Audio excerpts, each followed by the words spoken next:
नमस्कार। आज हम विदाई संभाषण पाठ पढ़ेंगे जो बाल मुकुंद जी ने लिखा है। और सबसे पहले हम उद्देश्य पढ़ेंगे।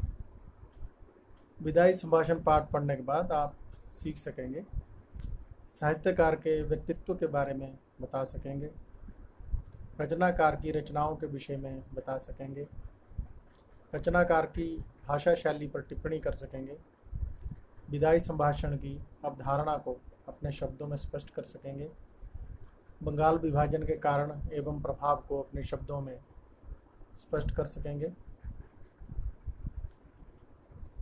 लॉर्ड कर्जन के व्यक्तित्व के बारे में बता सकेंगे। इसके बाद आइए हम लेखक परिचय पढ़ते हैं। खड़ी बोली और आधुनिक हिंदी साहित्य को स्थापित करने वाले लेखकों में से एक बाल मुकुंद गुप्त का जन्म वर्ष 1865 ग्राम गुड़ियानी, जिला रोहतक, हरियाणा में हुआ। इनकी आरंभिक शिक्षा उर्दू में हुई। तत्पश्चात इन्होंने हिंदी सीखी। इन्होंने मिडिल तक विधिवत शिक्षा प्राप्त की थी। गुप्त जी राष्ट्रीय नवजागरण के सक्रिय पत्रकार थे। भारतेंदु युग और द्विवेदी युग के बीच की कड़ी के रूप में माने जाने वाले बाल मुकुंद गुप्त की रचनाओं में व्यंग्य विनोद का पुट दिखाई देता है। शिव शंभू के चिट्ठे और खत, खेल तमाशा इत्यादि इनकी प्रमुख रचनाएं हैं। वर्ष 1907 में साहित्य के इस प्रोधा का देहावसान हो गया। आइए अब हम पाठ के बारे में पढ़ते हैं।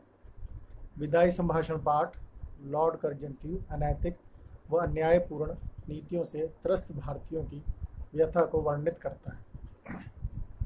पाठ में स्पष्ट किया गया है कि किस प्रकार ब्रिटिश अधिकारी द्वारा किए गए विकास कार्य, बनाई गई नीतियां इत्यादि सभी का उद्देश्य भारतीय संसाधनों का अधिक से अधिक दोहन कर उन्हें ब्रिटिश के हित में उपयोग करना और भारत में ब्रिटिश राज के वर्चस्व को स्थापित करना था।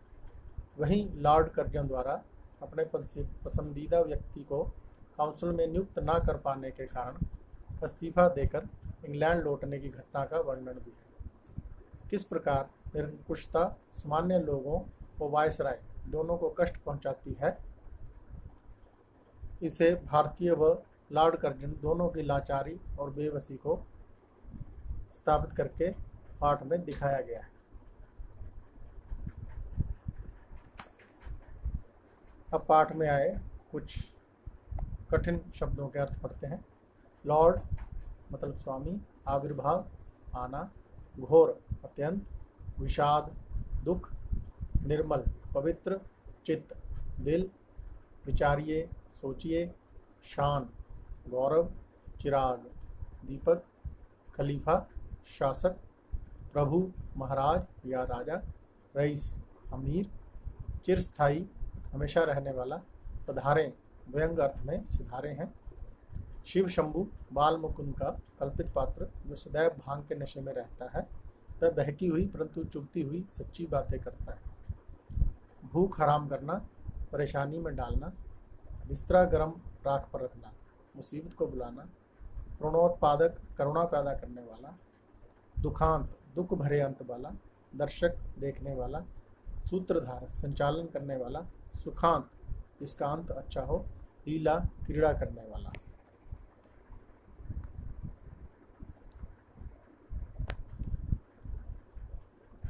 लॉर्ड कर्जन के द्वारा किए गए कुछ महत्वपूर्ण सुधार कार्य। पुलिस सुधार, शैक्षिक सुधार, आर्थिक सुधार, रेलवे का विकास, न्यायिक सुधार, सैनिक सुधार, कलकत्ता निगम अधिनियम, प्राचीन स्मारक संरक्षण अधिनियम, विदेश नीति, अन्य आयोगों की स्थापना जिसमें भूमि प्रस्ताव, सिंचाई आयोग, सहकारी उधार समिति अधिनियम, साम्राज्यकीय कृषि विभाग, वाणिज्य एवं उद्योग के क्षेत्र में सुधार, भारत टंकण व मुद्रण अधिनियम।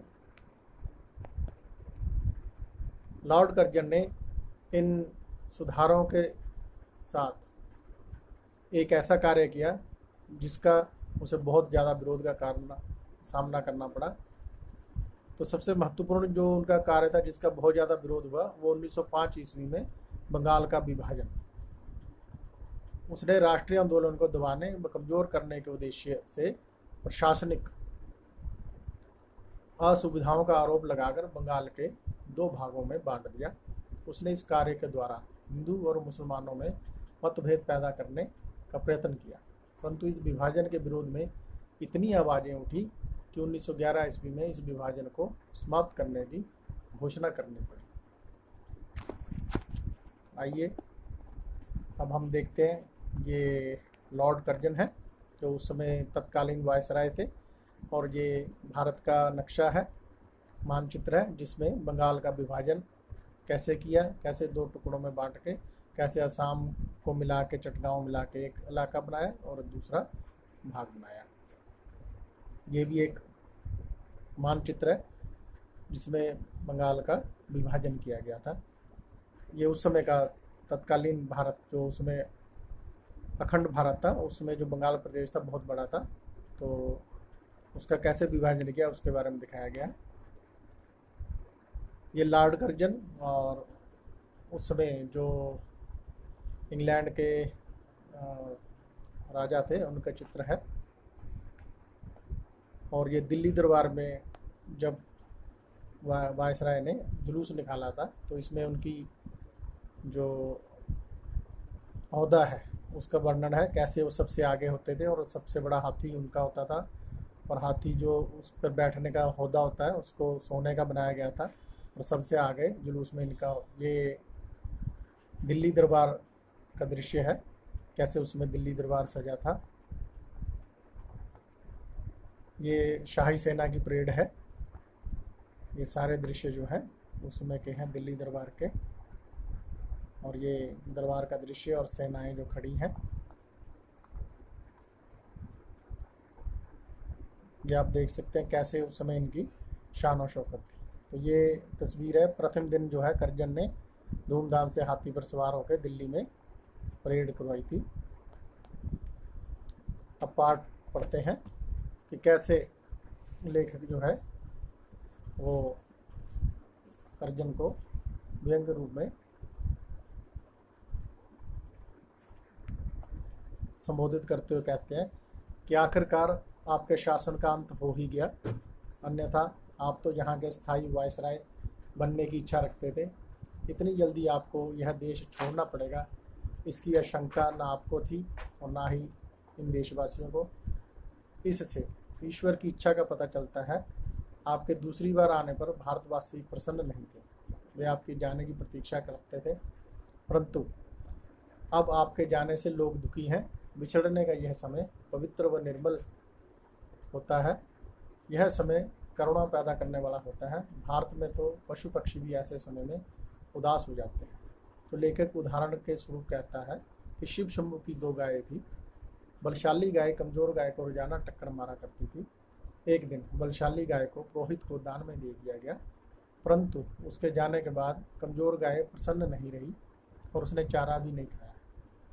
तो जहाँ जब पशु ऐसे हैं तो मानवीय दशा का अंदाजा लगाना मुश्किल नहीं है। उसके बाद लेखक बोलता है कि इस देश में पहले भी अनेक शासक आए और चले गए, यह परंपरा है, परंतु आपका शासनकाल दुखों से भरा था।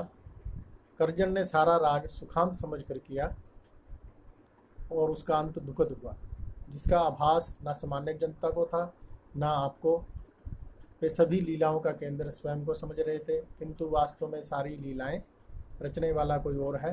वास्तव में लीला में की लीला का किसी को पता नहीं चलता।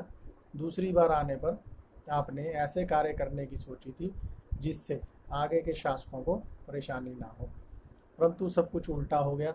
आने वाले शासकों को परेशान रहना पड़ेगा, इसका अनुमान लगाना कठिन है। आपने स्वयं भी कष्ट में हैं और जनता को भी कष्ट दिए। लेखक कहता है कि आज आपकी दशा बहुत खराब है। आज आपकी दशा बहुत खराब है। दिल्ली दरबार में ईश्वर और एडवर्ड के बाद आपका स्थान सर्वोच्च था। आपकी कुर्सी सोने की थी। जुलूस में आपका हाथी सबसे आगे पहुंचा था, परंतु जंगी लाट के मुकाबले में आपको नीचा देखना पड़ा। आप धीर व गंभीर थे, परंतु काउंसिल में गैर कानूनी पास करके आप कन्वोकेशन में अनुचित भाषण देकर अपनी धीरता का दिवाला निकाल दिया।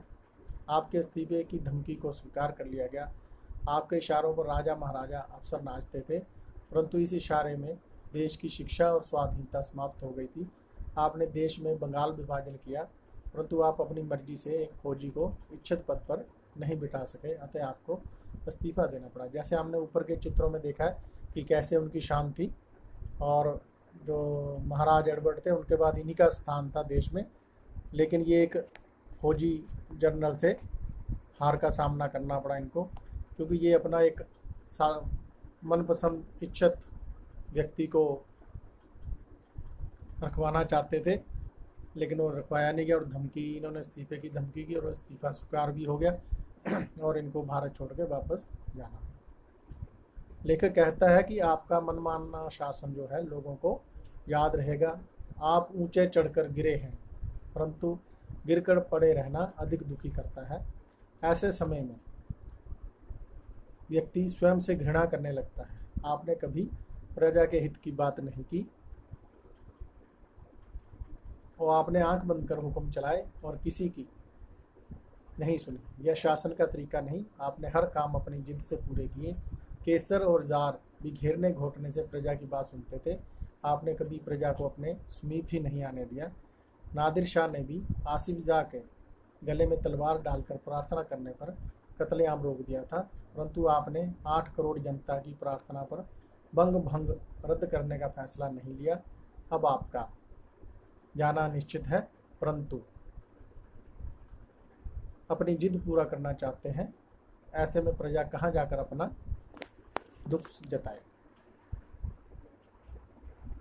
जनता ने आपकी जिद का फल देख लिया है।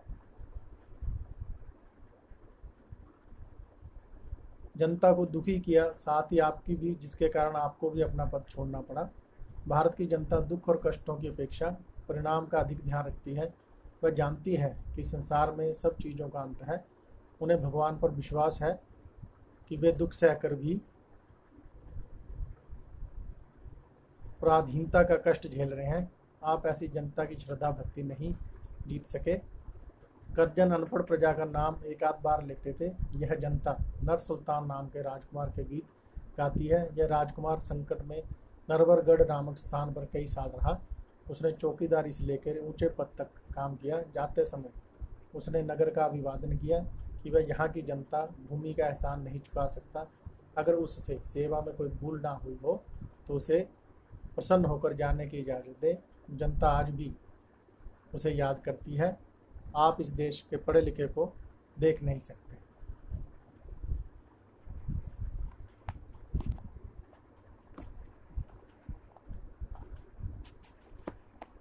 लेखक कर्जों को कहता है कि राजकुमार की तरह आपका विधायी संभाषण भी ऐसा हो सकता है जिसमें आप अपने स्वार्थी स्वभाव और धूर्तता का उल्लेख करें और भारत की भोली जनता के प्रति कृतज्ञता व्यक्त करते हुए कह सकेंगे कि आशीर्वाद देता हूँ कि तू फिर उठे और अपने प्राचीन गौरव और यश को फिर से प्राप्त करे। मेरे बाद आने वाले तेरे गौरव को समझे। आपको इस बात पर देश आपके पिछले कार्यों को भूल सकता है, परंतु आप में इतनी उदारता कहाँ। तो यहाँ लेखक जो है करजन को कहता है कि आप भी नरवरगढ़ के राजकुमार की तरह अपना अंतिम विदाई संभाषण दे सकते हैं, लेकिन आप देंगे नहीं। तो आशा है आपको पाठ समझ आया होगा। तो आपको गृह कार्य हेतु कुछ प्रश्न दिए जा रहे हैं। शिव शंभू की 2 गायों की कहानी के माध्यम से लेखक क्या कहना चाहता है। दूसरा प्रश्न है 8 करोड़ प्रजा के गिड़गिड़ाकर विच्छेद ना करने की प्रार्थना पर आपने ज़रा भी ध्यान नहीं दिया। यहाँ किस ऐतिहासिक घटना की ओर संकेत किया गया है। तीसरा प्रश्न है विचारिए तो क्या शान आपकी इस देश में थी, अब क्या हो गई है। कितने ऊंचे होकर आप कितने नीचे गिरे, आशय स्पष्ट कीजिए। चौथा आपके और यहाँ के निवासियों के बीच कोई तीसरी शक्ति और भी है, यहाँ तीसरी शक्ति किसे कहा गया है। अंतिम प्रश्न करजन को इस्तीफा क्यों देना पड़ा। प्रस्तुतकर्ता राजकुमार, स्नातकोत्तर शिक्षक हिंदी, KVOCF चंडीगढ़, सेक्टर 29। धन्यवाद।